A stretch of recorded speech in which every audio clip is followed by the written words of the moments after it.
Hello and welcome back to Passive Martial Arts Training. This is Walking Meditation Part 4. Now we're talking about the advanced or true meditation level.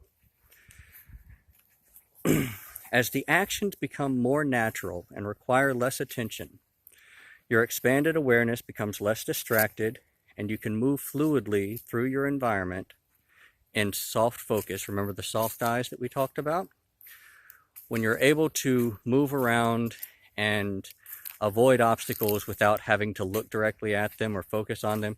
See, here's a tree and we just move around without having to look directly at the tree, taking all the information in while not giving anything any particular amount of attention, okay? When you're able to do that, then you can enter into true meditation. Now, meditation is not contemplation or concentration, not true meditation anyway, nor is it exactly complete absence of thought. This is something that I've written a lot of articles and done a lot of workshops on, because people today still seem to be, especially Americans, seem to have a really tough time with meditation. And I think the biggest part of it is that they expect way too much out of it. That, and we're just inundated with information constantly to the point where we're basically addicted to sensory input. So we start to kind of fiend for it when we don't have it. But that's why meditation is really important. Don't think that you can't meditate. Everybody can meditate. And the harder it is for you, I'm sorry to say, the more you need it. So don't give up. Actually apply yourself to this. It's going to make a huge difference in your life, okay? And the great thing about this walking meditation thing is it gives you something physically to do, and it gives you so many other things to kind of allow that, what they call the monkey mind, to bounce around with. It makes it a lot simpler than just doing seated meditation.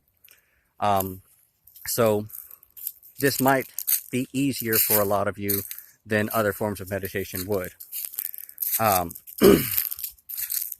So, like I said in the previous video, this is rather like applying soft eyes to your internal consciousness, okay? So thoughts are going to enter your head. Now remember, we've gotten past the point where we're having to really pay attention to what our body's doing. We've gotten past the point where we're having to think too hard about our breath and our movement. We've gotten to the point now where we're moving from hara, we're allowing the legs to swing forward, we're keeping our balance centered on the planted foot, we've got our bai hui floated, we've got hua yin sinking, we've got the hips rolled slightly forward, and the weight dropped down, okay? Those are the most important physical elements. And when you're able to do all of that passively without having to think too much about it, then you do the soft focus like we talked about in the intermediate level. We make sure that everything is nice and balanced and smooth by closing our eyes. And now we're applying all of that at the same time so that we can enter true meditation. So, as I said, thoughts are going to enter your mind. Don't try and use your mind to control your mind. That's counterproductive. It's an oxymoron. It doesn't work that way. Okay? You can't force your thoughts not to exist. But what you can do is allow them to exist without giving them any additional attention, just like we're doing with the physical world when we practice soft eyes. Okay? So whatever you're feeling, whatever you're thinking, just let it pass through. Let it exist, and separate yourself from it for the time being. Your problems will still be there when you're done meditating, but studies have shown that you're able to find solutions to those problems a lot more easily when you're practicing meditation regularly. It's going to reduce your stress and anxiety. It's going to help you to prioritize things, to deal only with the things that you can actually do something about. That's what meditation is for. It's like a break for your brain. So give yourself a break doing this walking meditation. You can use it when you're moving around the house. You can use it when you go out to exercise. Just take a nice stroll around the park. If you've got a walking track or a gym that you go to, you can do it there.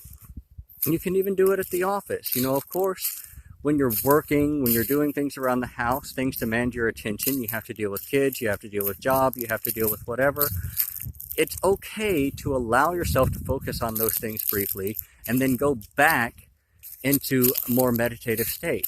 As a matter of fact, that's probably the best way to practice this, because it helps you to transition more fluidly and more rapidly between these two states.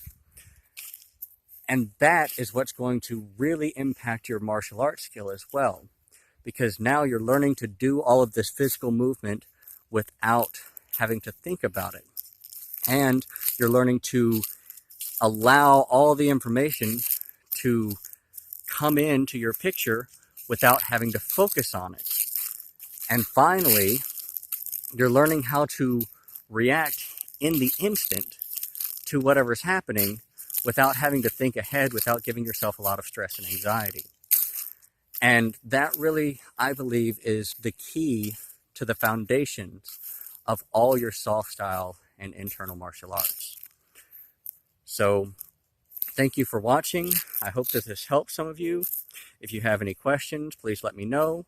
If you'd like me to do another video to go into more details or explain some questions you may have, answer some questions you may have, rather.